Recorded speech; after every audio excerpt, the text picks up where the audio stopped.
እና ክብራን የዩቲዩብ ቻናል ቤተሰቦች ከወደ መቀሌ የተሰማ ሰበር ዜና አለ አስደምጣችኋለሁ። አብረን እንከታተለው። ሰበር ዜና የትግራይ ክልል ጊዜያዊ አስተዳደር ፕሬዝዳንት የሆኑት አቶ ጌታቸው ረዳ ሁኔታዎች እየከፉ በመሆናቸው ዓለም አቀፉ ህብረተሰብ ሁኔታውን እንዲገነዘበውና የፌዴራል መንግስቱ ጣልቃ እንዲገባ ሲሉ ጥያቄ አቀረቡ።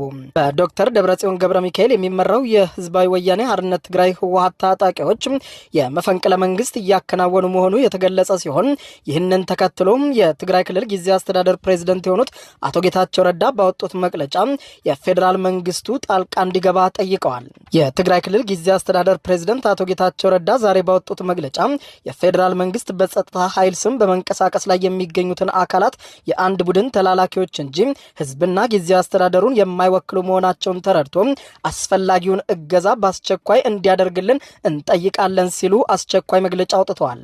የፌዴራል መንግስት ህገወጥ አካሄድን በተከተለ ቡድን የፕሪቶሪያ የሰላም ስምምነት ፈርሶ ዳግም ወደ ጥፋት እየተገባ ዝም ብሎ መመልከት አይገባም ሲሉ አቶ ጌታቸው ረዳ አስቸኳይ ጥሪ ለፌዴራል መንግስቱ ያቀረቡ ሲሆን ጊዜያዊ አስተዳደሩ ለዓለም አቀፉ ማህበረሰብም ባስተላለፈው መልእክት ቡድኑና የቡድኑ ኃይሎች ወንጀሎቻቸውን ለመደበቅ ሲሉ የፕሪቶሪያውን የሰላም ስምምነት ሲያደፈርሱ ዓለም አቀፉ ህብረተሰብ በዝምታ ማየት የለበትም በማለት ገልጸዋል። የፌዴራል መንግስትና የዓለም አቀፉ ማህበረሰብ ቀድመው ተገቢውን ኃላፊነት ካልተወጡ ግን የትግራይ ህዝብ መወጣት ወደማይችለው ዳግም አስከፊ ጦርነት ይገባል ሲሉ የትግራይ ክልል ጊዜያዊ አስተዳደር ፕሬዝዳንት አቶ ጌታቸው ረዳ አስጠንቅቀዋል። ዛሬ ረፋዱን የሰጡት ይህ መግለጫ የወጣው በተለይም ደግሞ ህዝባዊ ወያኔ ሓርነት ትግራይ ህወሓት በዶክተር ደብረጽዮን ገብረ ሚካኤል እየተመራ አዲግራትን ጨምሮ መቀሌና በተለያዩ አካባቢዎች ወታደራዊ እንቅስቃሴ በማድረግ ተኩስ በመክፈትና የጊዜያዊ አስተዳደሩን ኃላፊዎች በማገት ከስልጣን ማንሳት መጀመሩን ተከትሎ ነው።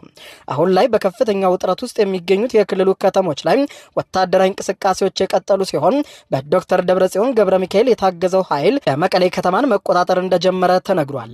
የትግራይ ክልል ጊዜያዊ አስተዳደር ፕሬዝዳንት የሆኑት አቶ ጌታቸው ረዳ የፌዴራል መንግስት በክልሉ ጣልቃ መግባትንም ጨምሮ የትኛውንም አይነት ድጋፍ ለማድረግ ከዚህ በኋላ በሩ ክፍት ነው በማለት ገልጸው አቶ ጌታቸው ረዳ የፕሪቶሪያው ስምምነት አካል የሆኑት የፌዴራል መንግስትና ዓለም አቀፉ ማህበረሰብ በትግራይ ያለው ሁኔታ እያሽቆለቆለ መምጣቱንና አደገኛ ሁኔታ ላይ መደረሱን ተገንዝበው በአስቸኳይ ድጋፍ እንዲያደርጉ ስንል ጥሪ እናቀርባለን ብለዋል። አቶ ጌታቸው ረዳ በጊዜያዊ አስተዳደሩ ስም ካወጡት መግለጫ በማስከተልም ከትግራይ ክልል ቴሌቪዥን ጋር ቃለ ምልልስ አድርገዋል።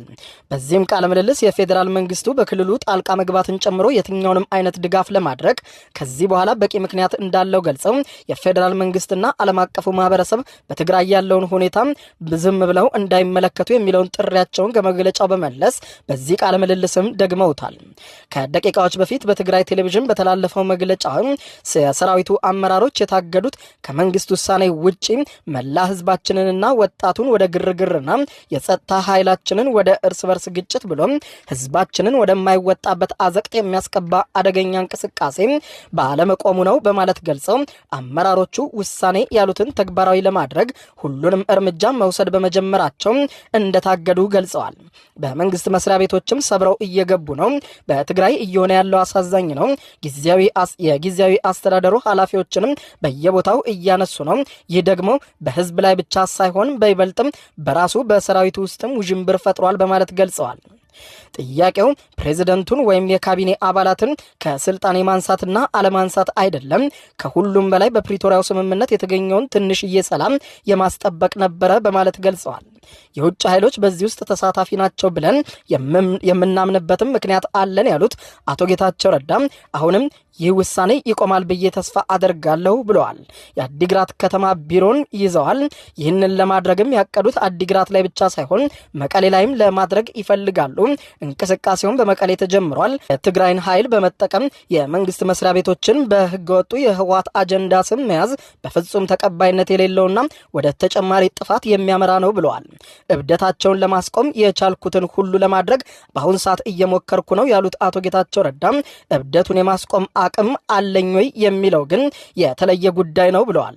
ነገር ግን ዓለም አቀፉ ማህበረሰብ ፌዴራል መንግስቱም ጣልቃ ገብቶ እነዚህን ሰዎች እብደት ላይ መሆናቸውን በአስቸኳይ ሊነግራቸው ይገባል፣ እየሆነ ያለው የከፋ ነው ብለዋል። ባስተላለፉት መልእክት የወረዳ ምክር ቤቶች እንደገና ሊዋቀሩ ይገባቸዋል የሚል ጥያቄ ይነሳል፣ በህግና በመመሪያ መፍታት እንደምንችል በግልጽ ተናግረናል በማለት ገልጸዋል።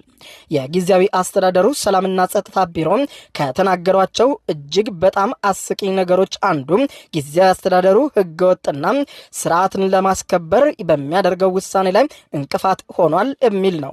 ነገር ግን እነዚህ ሰዎች በህገወጥ የወርቅና የሰዎች ዝውውር ላይ የተሰማሩ ሰዎችን ወደ እስር ቤት ማስገባት የሚለውን ሐሳብ ሲቃወሙ ቆይተዋል። በትግራይ ህዝብ ላይ ለተፈጸመው ዘግናኝ ወንጀልም ምንም መፍትሄ ሳያበጁና አሁንም በየመንደሩ ማህተም መንጠቅና ህግና ስርዓትን እንደማስከበር ተደርጎ መወሰድ የለበትም በማለት ገልጸዋል። በኢትዮጵያና በኤርትራ መካከል ግጭት እንዲፈጠር አልፈልግም የሚሉት አቶ ጌታቸው ረዳ የሚፈጠር ከሆነም የትግራይ ህዝብ የገፈቱ ቀማሽ እንዲሆን አልፈልግም፣ የትግራይ ህዝብ በዚህ አይነት ውዥንብር ውስጥ እንዲገባም አልፈልግም፣ አንዳንድ ሰዎች ግን ይህንን ግምት ውስጥ ያስገቡት አይመስለኝም በማለት ገልጸዋል። ወይም የትኛውንም ክፍተት ለመጠቀም ያሰቡ ይመስላል እና እኔ ልለው የምችለው አንድ ነገር ነው። ማንም ሊገምተው ከሚችለው በላይ ሁኔታዎች አስከፊ ሆነዋል። የፌዴራል መንግስቱ በአስቸኳይ ጣልቃ እንዲገባ እንጠይቃለን ብለዋል አቶ ጌታቸው ረዳ ከደቂቃዎች በፊት በትግራይ ቴሌቪዥን በተላለፈ መግለጫቸው።